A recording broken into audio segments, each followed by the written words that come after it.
बिस्मिल्लाहिर्रहमानिर्रहीम अस्सलाम वालेकुम। आज आपके सामने एक सक्सेस स्टोरी रखने जा रहा हूं बकरा फार्मिंग के हवाले से। 2026 कुर्बानी के बकरे तैयार किए भाई ने, पहला फ्लॉक, पहली दफ़ा बकरों का काम किया और 6 से 7 महीने बकरों की टेक केयर की और उन्होंने सेल आउट कर दिया है। 7 जानवर थे जी, 7 जानवर इस दफ़ा उन्होंने कुर्बानी के तैयार करके सेल कर दिए। जो उनको प्रॉफिट हासिल हुआ, कितने में खरीदे, कितना उनका खर्चा आया, सारी डिटेल इस वीडियो में आपके सामने रखूंगा। क्योंकि बहुत से दोस्त जो हैं वो बकरा फार्मिंग या बकरी फार्मिंग करना चाहते हैं लेकिन कशमकश का शिकार है। हर बंदा ये कहता है कि ये कर लें, वो कर लें, इतने जानवर ले लें, बकरों से स्टार्ट कर लें, बकरियों से स्टार्ट कर लें, लेकिन उनकी समझ में कुछ नहीं आ रहा। तो मैं इस तरह की स्टोरीज आपके साथ शेयर करता रहता हूं। उसका मकसद ये होता है कि ये प्रैक्टिकल कहानी है, अमली तौर के ऊपर ये काम हुआ है।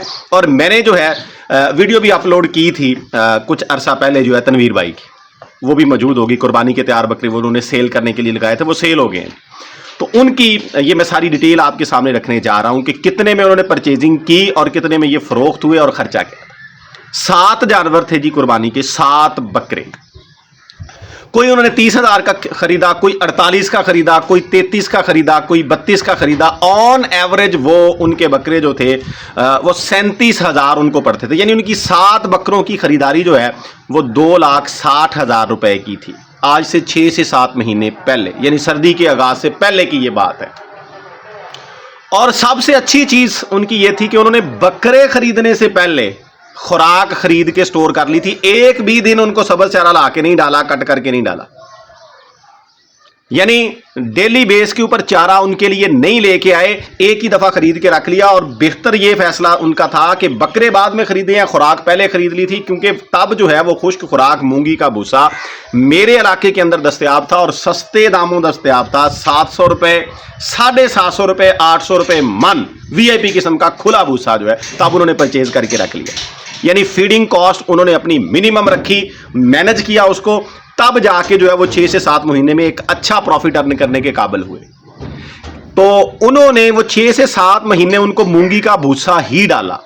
स्टार्ट के अंदर वो थोड़ा खाते रहे, एंड पे जाके ज्यादा खाते रहे। और इसके साथ उन्होंने फार्मूलेशन जो वनडे की थी वो जानवरों को पहले दिन से ही जारी रखी, एक एक पाव से, जिसके अंदर गंदम, मकई, गुली वक्त के साथ साथ वो तब्दील करते रहे। यानी गुली एंड पे जाके ऐड की, पहले गंदम, मकई और मिक्स वंडा जो है ना, मैश वंडा जो होता है पाउडर शेप के अंदर, 4 से 5 अजनास उसमें जो है ऐड होती थी, छिलका ऐड होता था। वो यानी वो उनको डालते रहे स्टार्ट में, एंड पे जाके गुली भी ऐड की उसके अंदर जो है। तो ये सारा उनका खुराक का खर्चा, और अल्हम्दुलिल्लाह वो 7 जानवर उनके पल गए, किसी जानवर को कोई इशू नहीं बना। सबसे बेहतर चीज अल्लाह का फजल जो उनके ऊपर रहा कि कोई जानवर उनका जाया नहीं हुआ, वेस्ट नहीं हुआ, सारे के सारे पल गए। डिवर्मिंग टाइम पे उन्होंने की 2 से 3 मरतबा, वो कहते हैं मैंने डिवर्मिंग की, एवरमेक्टन लगाया, वनडे दिए। और पानी जो है ये अब जो गर्मी का सीजन था, आखिरी महीना जो है, इसके अंदर वो है ग्लूकोज वाला पिलाते रहे। अब सेल हो चुके हैं। तो सारे अखराजात उन्होंने एक एक चीज जो है वो राइट की, क्योंकि नए बंदे थे, पहली दफा बकरों का काम किया था, तजर्बाती तौर के ऊपर किया था, और इसलिए उन्होंने सारी चीजों को नोट किया। नोट करने के बाद उनके ये तमाम अखराजात जो थे वो तकरीबन 1,62,000 रुपया उनका खर्चा आया खरीदने के बाद। तकरीबन 2,60,000 रुपए की उनकी खरीदारी थी। टोटल खर्चा 1,62,000, यानी फीड का, मेडिसिन का, डिवर्मिंग का, जो उन्होंने प्रोटोकॉल बाद में उन जानवरों को दिया, वनडे का, चारे का, सारे जो है 6 से 7 माह के अंदर। तो ये जानवर उनके तैयार हुए तकरीबन 4,20,000 22,000 रुपए में, 4,22,000 रुपया। 7 जानवर उनके तैयार हो गए और 85,000 रुपए के पुट्ठे से वो फरोख्त हो गए। 85,000 रुपए के पुट्ठे से 5,96,000, 5,95,000 बनते हैं, यानी वो 6 लाख में सौदा हुआ था। 3 से 4 हज़ार रुपया जो है वो जब उन्होंने पैसे दिए तो वो कम करवा लिए, छुड़वा ली। तो वो मैं निकाल रहा हूं। टोटल बचत जो है उनकी वो 1,74,000 रुपया, 1,74,000 रुपया। 4,22,000 रुपया उनका खर्चा था। 5,96,000 रुपए में ये सारे के सारे फरोख्त हुए। इनको अगर हम माइनस करें 5,96,000 में से 4,22,000 तो 1,74,000 बचता है, तकरीबन 2.25 लाख। ऑन एवरेज एक बकरा उनको 25,000 रुपया प्रॉफिट दे के गया। और सारे के सारे इकट्ठे सेल आउट हो गए। कुछ जानवर उनके भारी भी थे, वो 1 लाख रुपए के या इससे ऊपर भी सेल हो सकते थे, लेकिन कुछ जो है उनका वजन कम भी था। अगर वजन की बात करें, वजन तोला नहीं, लेकिन जाहिर बात है कि मैंने अपने जानवरों का वजन में करता रहता हूं, तो फिर जब इंसान जो है वेट करता रहता है तो उसकी नजरें जो हैं वो भी जानवर को तोल लेती हैं। जो उनके हेल्दी वजनी जानवर थे ना, वजनी जानवर, उनका जो लाइव वेट है वो 55 केजी के राउंड अबाउट था, 55 केजी 57 केजी।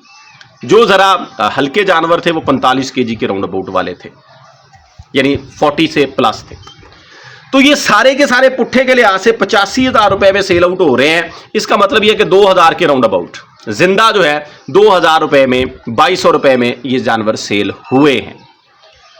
तो प्रॉफिट उनको आ गया जी 1,74,000। मैंने कहा फी जानवर के हिसाब से 25,000 रुपया उनको बच गया। और सबसे बेहतर वो ये रह गए कि उन्होंने इकट्ठे जानवर सेल आउट कर दिए। इन दिनों के अंदर रिस्क होता है, डबल फायदा उन्होंने उठाया। एक तो जानवर इकट्ठे सेल आउट हो गए, एक एक जानवर जो है वो मंडी में ले जाना या किसी गाहक को दिखाना, किसी कस्टमर ने आना देखना, उसको अलग अलग सेल करना, इस वो चक्कर से, इस मेहनत से वो बच गए। दूसरा ये हुआ कि ये आखिरी महीने जो होते हैं ना, 2 से 3 महीने, इनके अंदर अखराजात की भरमार होती है, क्योंकि पूरा जोर लगा होता है फार्मर का, शौकीन का, तैयार करने वाले का। और वो इन दिनों में आके खुराक जानवर की डबल ट्रिपल करता है। उसकी रीजन ये होती है कि जानवरों को मंडी में लेके जाना होता है, जानवरों को कस्टमर के सामने जाना होता है, जानवरों को सेल करना होता है।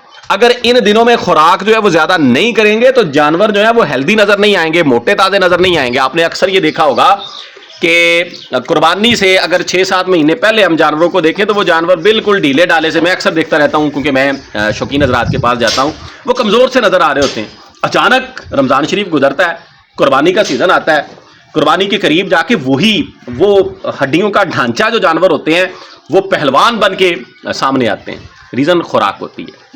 तो इन दिनों में खुराक के अखराजात भी बड़े होते हैं। वो जानवर जो उन्होंने 6-7 महीने जो हैं वो ऑन एवरेज 120-30 रुपए में जानवर का खर्चा किया है ना डेली का, वो इन दिनों में 250 रुपए होना था। तो उन्होंने वो खर्चा भी बचा लिया, यानी वो जो खुराक उनके पास मौजूद थी, जो उन्होंने परचेज की हुई थी, उसमें से भी कुछ खुराक उनके पास बच गई है। और अब वो दोबारा से रेडी हैं, तैयार हैं कुर्बानी 2027 की परचेजिंग के लिए।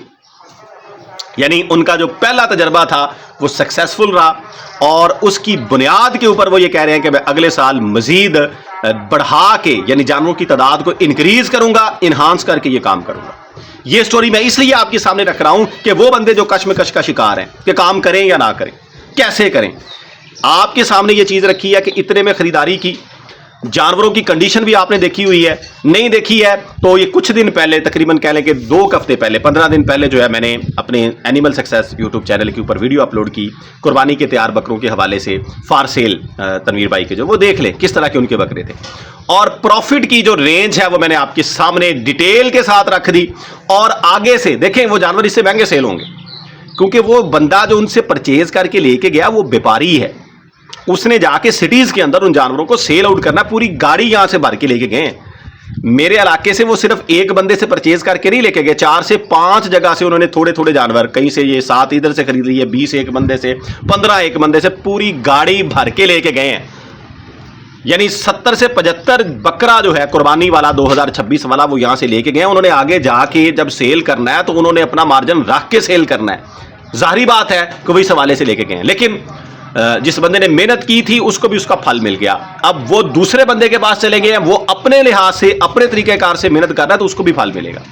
तो ये जो बकरा फार्मिंग करने का शौक रखते हैं या सोच रहे हैं, उनके लिए ये इनकरेजमेंट है कि इस तरीकेकार से आप जो है अगर जानवर खरीदें और उनकी केयर करें तो इतना तकरीबन आपको प्रॉफिट मिल जाता है। ये अमली तौर के ऊपर मैंने आपके सामने चीज़ रख दी। उम्मीद है कि वीडियो अच्छी लगी होगी। दुआ में याद रखिएगा। फी अमानिल्लाह, अल्लाह हाफिज़।